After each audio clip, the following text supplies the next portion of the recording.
Ada bermacam-macam alasan mengapa saya datang mengunjungi Pak Resto, dan bukan hanya Pak Resto tetapi teman-teman yang beriman Katolik di sini.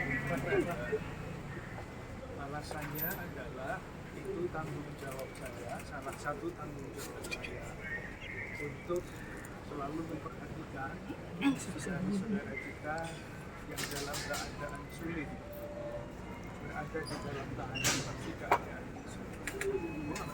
Dan itu bukan hanya saya, tetapi saya mengikuti Paus Fransiskus.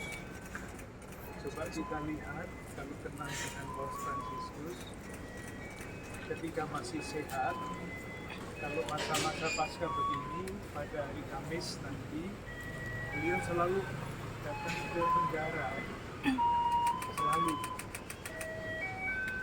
Saya juga sebagai seorang pastor, uskup di Keuskupan Agung Jakarta, mempunyai tanggung jawab seperti itu. Dan saya biasa mengunjungi di daerah wilayah pelayanan saya di Jakarta, Tangerang, dan Bekasi. Jadi ini bukan hal yang sangat luar biasa.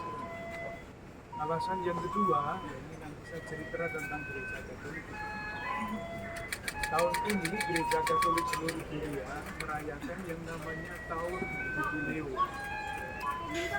Judulnya adalah Pengharapan, Peziarah Pengharapan. Kita semua adalah peziarah pengharapan. Dan tadi Pak Resto juga berbicara mengenai pengharapan.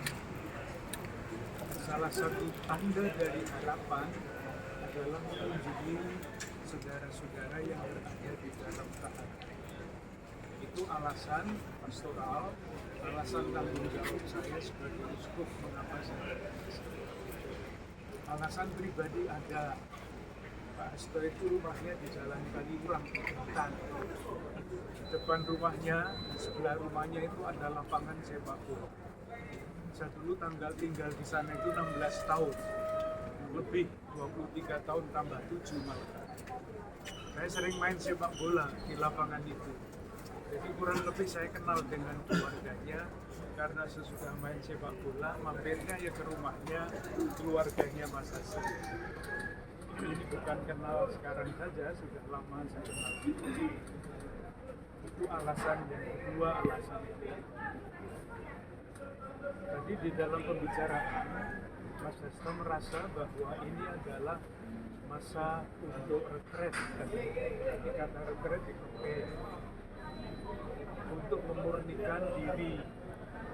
Maka acaranya harian adalah pagi bangun, berdoa, doa-doa yang tidak sempat diucapkan pada waktu beliau masih aktif, itu sekarang ada kesempatannya untuk mendoakannya secara lengkap, membaca kitab suci,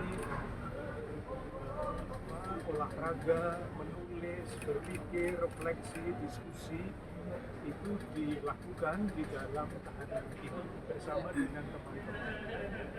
Mas Hasto sangat senang karena beliau hadir dapat membuat suasana di dalam rumah ini, rumah tahanan, hidup. Jadi tidak suram, tetapi hidup, gembira, karena saling mendukung di dalam keterlibatan. Jadi bukan sesuatu yang tidak berarti, tetapi justru diartikan. Kan tidak mudah ya mengartikan sesuatu yang tidak menyenangkan itu. Tetapi itulah yang ditemukan oleh Pak Resto di dalam rumah tangga. Menemukan waktu untuk berdoa, menemukan waktu untuk berdiskusi, dan menulis refleksi yang buah-buah dari peristiwa. Pak, izin Pak, apakah ada pesan khusus? Ya, apakah ada pesan khusus atau ayat-ayat renungan yang disampaikan? Ya, apakah ada pesan khusus atau ayat-ayat renungan yang disampaikan Bapak kepada Mas Hasto di dalam sebagai apa yang tadi dibilang penguatan atau penghibur atau apa? Salah satu yang boleh dikatakan ekstrim adalah menjalankan puasa 3 hari 3 malam, tidak makan dan tidak minum. Itu sesuai dengan salah satu tokoh di dalam kitab suci yang namanya Esther. takbiran kan 3 hari 3 malam. Saya itu tidak makan setengah hari aja pusing. Itu satu. Yang kedua adalah doa. Tadi yang kami diskusikan adalah salah satu doa yang diceritakan di dalam kisah para rasul. Jadi doanya itu disampaikan oleh jemaat yang sedang berada di dalam keadaan sulit. Nah, kalau biasa orang berada di dalam keadaan sulit itu kan minta dibebaskan ya dari dosa, dari kesulitan. Tapi di dalam doa itu umat yang mengalami kesulitan tidak minta dibebaskan.